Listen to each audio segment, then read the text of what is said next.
And I actually feel bad. So we were talking before you started recording. The jersey, I got to think like here. This I usually rock a Mariners jersey, and I got my Mariners jersey up there, and because it's my favorite jersey, my first jersey. Yeah. But this one is so cool. When I was on the Braves, like that's our 4th of July jersey. They had the World Series Braves. I think that was at the 96 Braves there for their, whatever, their comeback thing. So I had all of the 96 Braves sign it. Wow. And the Braves when I was on the team. So that's like 2 whole teams all signed one jersey. That's so crazy. So that's like you're like one. Glavin, Smoltz, Maddox, obviously, and then like what? Millwood's probably on that team. Avery. Oh my God. Avery's on that team, and then that then you go through the lineup, and you got the lineup's Drones. I mean, it's just ridiculous. Is Andrew Jones on that team at that point? I think he was. Yeah. Okay. He's one of my guys that's like you have to get that guy in the Hall of Fame. Should be a Hall of Famer, and we can't just let him getting fat at the end of his. If getting fat in your 30s, nothing should be more relatable to baseball writers than getting fat in your 30s, frankly. Right. I don't understand when they watched him back then. What were they missing now on the voting? Like we knew he was the most dynamic athlete probably around that time. Yeah. Defensive, offensive. He kind of did everything. He just never had the numbers that would probably just relate to just a Hall of Fame number.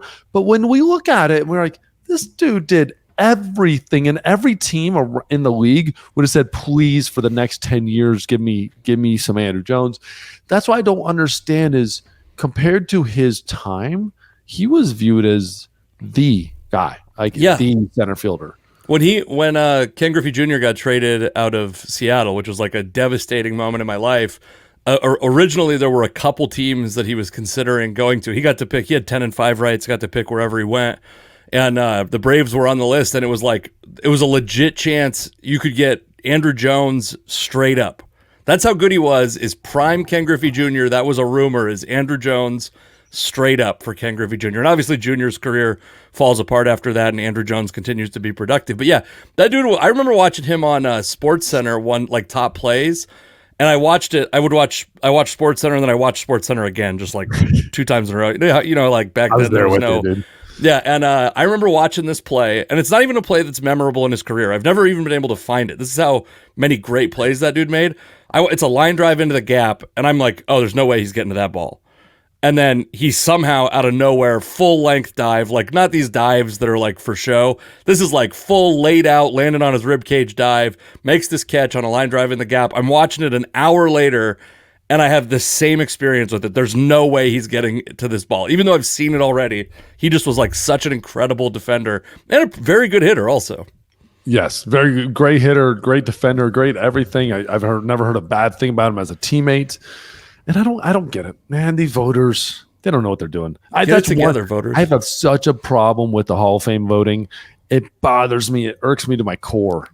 I'm with you. So I have another one, and I'd like to hear who you think are the biggest snubs. Because I'm from the Seattle area. Grew up a Mariners fan. Out here, we revere Ichiro, right? You have to. It's like part of the rules of living in Seattle.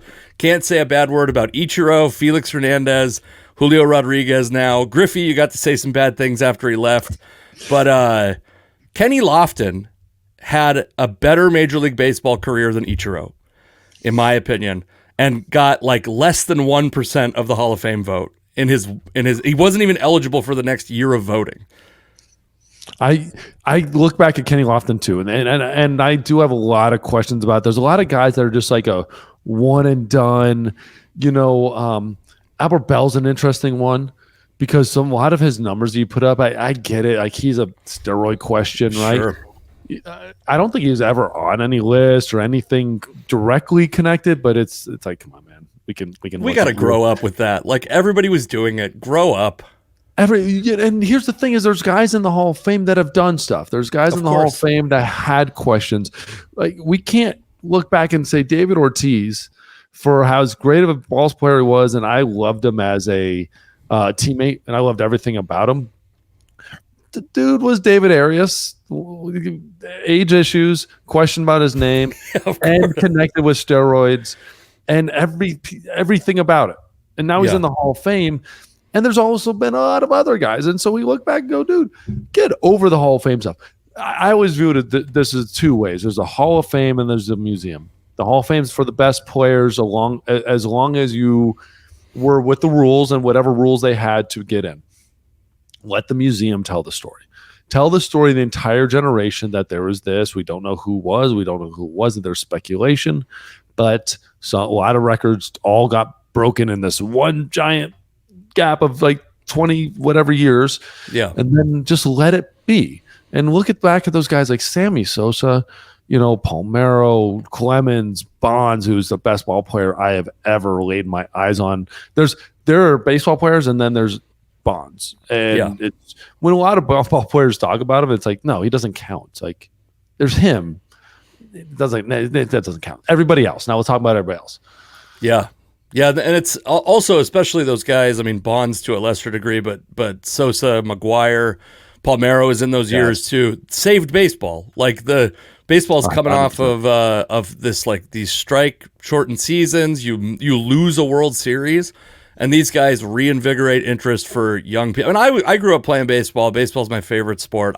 People like me, they don't need to convince, right? Like, but the whole world was interested in baseball for a couple months in the early fall of 1998, and they owe it to those guys. Chicks did the long ball. Just straight up, like they were running commercials. They did it. Ownership knew it. The front Major League Baseball operations knew it. Players knew it. Everybody knew it, and everybody was in. Writers knew it. That's my biggest problem is the writers knew it. And the writers were voting for these guys for Hall of Fame. And the writers weren't bringing up all these arguments and all these issues. They understood what it meant for baseball. I think fans knew what it meant for baseball. We all wanted our players to be pure and genuine, like amazing little flowers growing up in a field, but they're not. And at the end of the day, when the money started changing the game and when Bond started seeing what other guys were doing, and he wanted to compete, and he took it to the new level, and you saw how amazing an athlete he was. It's just get over it. Now, once you change the rules, okay, now we have a conversation. Like, hey, steroids are illegal, PEDs are illegal. Get caught, suck it. Like, I've got no problem with that. I even feel like, though, someone who had like a steroid scandal today would fare a lot better in Hall of Fame voting 15 years from now than someone who was doing it during a time when it was essentially unregulated by Major League Baseball, and probably to a large degree, like at least at the very minimum, they were looking the other way. It seems like to me. You want to get in the Hall of Fame, be really good, have a steroid allegation, and just be likable. Just be likable. just like shake hands, kiss babies, be the most likable person in the world. Like that's it. That's all you got to do. Yeah. Because then you'll get in, and no one will care. And that's what happened. And I hate to say it, but David Ortiz, that's what happened. He was the most likable guy with steroid allegations, and no one even batted an eye. No one even brought it up. Like, oh, yeah, he's a Hall of Famer. Of course he's a Hall of Famer. They're like, wait, what? Like, this is the same. You're making the same argument. Like, you're just forgetting about everybody else that you ever talked about. It wasn't, I mean, Ortiz was like almost unanimous, which was surprising to me, especially because like Edgar Martinez had such a hard time getting in, and Edgar Martinez has no steroid allegations. And by the way, I was fine with Edgar not getting in. I would have been okay with that. I was okay with him getting in. I know I'm an unpopular guy in Seattle for stuff like this. He's the greatest hitter he's the greatest DH of all time. But to me, the DH, it isn't compared to the DH. It's compared to every hitter in baseball. So he had to be one of the greatest hitters of his time. I do think he was, but I understood the argument for him not getting in. But for Ortiz to get in with all of his baggage and not Edgar made no sense to me. So thank God Edgar got in. I was in 2004 spring training with the Giants. Okay, my rookie year. I mean, I was drafted 03, right? Yep. So I'm 04. I pitched 18 games in the minors. I'm having this incredible spring training, just dealing. I don't know what I'm doing, but everything's working. Never had a slider in my life. All of a sudden, I got a slider out of hell. And am I allowed to cuss on here, by the way? Oh, yeah, please. Okay, the more cussing, the better. Fucking A. So I'm sitting there. I'm throwing fucking sliders. I'm throwing heaters at like 97, 98.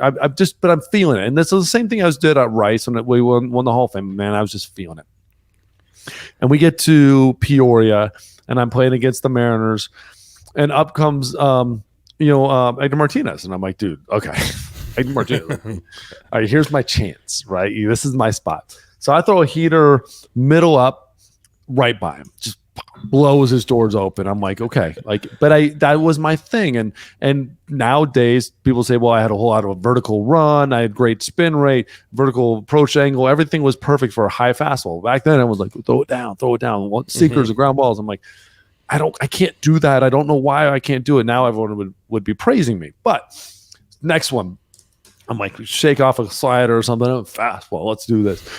Middle up, even a little higher, blow his doors open. I'm like, dude, I'm gonna get Hector Martinez. Like, and I'm like kind of walking around, like, I'm about to get the dude. And so shake off another slider, heat her up, and I'm like, I got this.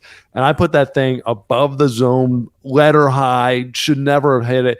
And that motherfucker gets his hands on top of that ball and lines it, and I can still hear like the noise of it coming by my head. Oh my god! Right up the middle. And that's when I sat back. I'm like, all right, that's Hector Martinez.